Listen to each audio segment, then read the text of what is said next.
बोले राधे राधे है रही है, हर एक बात में राधे राधे। तो ब्रज की महारानी राधे मानो। अब तो कहने का भाव वृंदावन पहुंचे और वृंदावन की एक विशेष लीला। भगवान बोले बाबा आप गाय चराने जाते हैं, हम भी ना बछड़ा चरा लाया करेंगे और ग्वाल बाल हमारे साथ हैं। अब तो ग्वाल बाल मधुमंगल सबल तुलसी दामा दाऊ सबके सब साथ में बछड़ा चराने जाते हैं। और उधर कंस ने बकासुर को भेज दिया। वृंदावन की लीला प्रारंभ हुई तो बकासुर थे। थोड़ा सा विचार करियो, बकासुर क्यों? बका बगला भगतन थे सावधान। अगर आप वृंदावन जा रहे हैं तो चमक दमक पर मत लीजना। बगला बन के महाराज ऐसा खड़ा है। मधुमंगल बोलो रे कन्हैया देख कितना सीधा हो बगला। भगवान बोले भैया काई के सीधे बन पे इतनी जल्दी राजी ना होए ना, देख कछु ना कह रहा आ जा। सब ग्वाल वाल पहुंच गए और जैसे ही कन्हैया पहुंचे फट से एकदम अपने मुंह में भर लिया और मुंह में भर के एकदम सटकने लगा, भीतर की तरफ खींचने लगा। जब भगवान यहां तालुओं में पहुंचे तो भगवान ने अपना अग्नि तत्व प्रकट किया। सर्वे बको नाम महाअसुर नो बकरूप धृकः। वो असुर बगुला का रूप धर के आया तो तम ताल मूलम प्रहदंत अग्निवत। जैसे ही तालुवन में पहुंचे भगवान ने अपना अग्नि तत्व प्रकट कियो। अच्छा विचार करियो, गर्म चीज अगर गर्म दूध जाड़े में यहां पे इतना गर्म दूध जाए थर्मस में भर के, हमारे के जो बैठे खाए तो मोटे से इनने ठंड के मारे बाहर तो सो में साहब। अब दवाई के चक्कर में जोड़ते बल्लियों में हो पकाए रहो, अपने तो उगल भी के न सटक भी के। अच्छा ना ऐसी हो। और बताऊं विशेष बात नहीं पूछ चलिए टेक्नोलॉजी। पकौड़ी बने सा जाड़े में आजू बनी हमारे यहाँ तो मतलब रोज पकौड़ी से खा रहे। अब पीछे जो कथा चल रही वहां तो जाड़े को ज्यादा कोल बन रो, ठंड में कोई सलाई बनना रही उनकी जल्दी आ जाओ प्याज जी पकौड़ी बनी। तो पनीर की से कुछ वैसी पकौड़ी और जब जाड़े में आजकल नई तरीका है खाए को, कांटे से धर दे खाओ। अब हाथ से खाओगे तो पता चल जाएगी कितनी गर्म है, ठंडी तोड़ ले। अब सीधा न्यू लगाओ और क्या तो मुंह में दियो और कुछ पकई तरुआ आए हाय। अब क्या हो अब आके गाड़ी छुड़ा दे क्यों ना और खा दे क्यों ना। तो ऐसे ही भगवान ने कह रहे हो, ये तो बात हंसने की है। तम ताल मूलम प्रहदंत अग्निमत। तलवन में पहुंचे और अग्नि तत्व बढ़ाया और एकदम गर्म चीज भीतर नहीं जाए।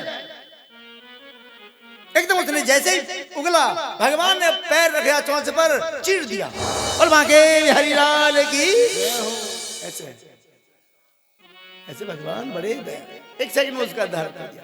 उसके बाद आगे देखा एक अघासुर फिर भेज दिया। अघमाने पाप, पापों का असुर ऐसे मुंह खोल के पड़ा है। सबके सब ग्वाल वालों में घुस गए, कलंगों में घुस गए। उसने अपना मुंह बंद किया और भगवान ने उसका पेट विदीर्ण कर दिया। बोले वृंदावन में हरिलाल की ऐसे अघासुर का वध किया। विचार करना भगवान विशेष लीला ब्रज में कर रहे हैं, राक्षसों को वहां से मानो दूर कर रहे हैं। एक दिन की बात और आपको बताऊं, ये जमुना मैया में एक काली नाग रह कर एक दिन सब के सब ग्वाल बाल खेल रहे। बोले कन्हैया तुमको मत जाए। बोले क्यों? ये वहां में नाग रही है। तो बालक बोले अरे सांप रे हम पकड़ेंगे चलो। जब बच्चे के जो ना बोले पानी डालो यहाँ। अच्छा अब बालक तो बालक स्थिति होती है। ग्वाल वालों ने महाराज ऐसा विचार किया। भगवान बोले मैं निकालूंगा, आप चिंता मत करो। एक नाग तो जमुना में रहता था जिसे भगवान ने उसके ऊपर नृत्य किया है ना, विचार करना। और एक नाग हमारे तुम्हारे सबके भीतर बैठो है, वो वासुकी नाग था और ये वासना रूपी नाग है। इतना चाहिए, इतना हो और चाहिए, इतना और चाहिए, या पूरे भारत ही रली फिर कहा जाएगा। यानी ये वासना बढ़ती है और वासना को मिटाने का काम भगवान के चरणों की ठोकर है। भगवान जिस फन पे फैलाए उसी पर ठोकर मार देते हैं। वासना के लिए उपासना करो, भगवान के चरणों की ठोकर लग जाए बस। वो काली नाग जहां से रमण का दीप चला गया, और जब वासना मिट जाएगी तो रमण तत्व की प्राप्ति होगी जहां आत्म रमण करती है। ऐसे समझ लो ना, भार सार की बातें हैं, वो कहानी है और ये सार है। अपने भीतर भी तत्व बैठा है, रमण का दीप जाना है या उस दीप में पहुंचना है, ये देख लो। बिना भगवान की कृपा के नहीं हो सकता। ऐसे उसके उपरांत आगे और वर्णन कहते हैं, भगवान ने गोपीन के चीर चुराए। विचार करिए माताओं बहनों, ऐसा भगवान ने गोपियों से कहा, गोपियों एक तो जल में निवस्त्र स्नान नहीं करना चाहिए, क्योंकि जल को देवता वहां में रह कर है। कभी भी माताओं बहनों आप तीर्थ में जाओ तो निवस्त्र स्नान मत करना। जो वस्त्र पहन के जा रही है उन्हीं पहन के स्नान करो और बाकी में धर लाओ, कपड़े अपने बदल लो।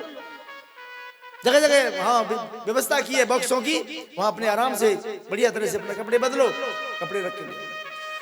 अगर आप निवस्त्र नहा रही हैं तो जान लेना आपने पाप किया तीर्थ में जाकर।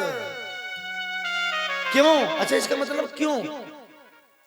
आप तो अपने पवित्र भाव से नहा रही हो, और कोई ऐसा होता है जगह जगह बुद्धि खराब हो, तीर्थ में का चोरना है हो, वहां लुटेरे नहीं होते क्या? वैसे ही नहीं होते? बोले होते। लेकिन उसकी बुद्धि में अगर दोष आएगा और तुम्हारी वजह से आया है, तो वो जब तक इस पृथ्वी पर विचार करना, कहते हैं कि कीड़ा बनेगा और विष्ठा का कीड़ा बनेगा।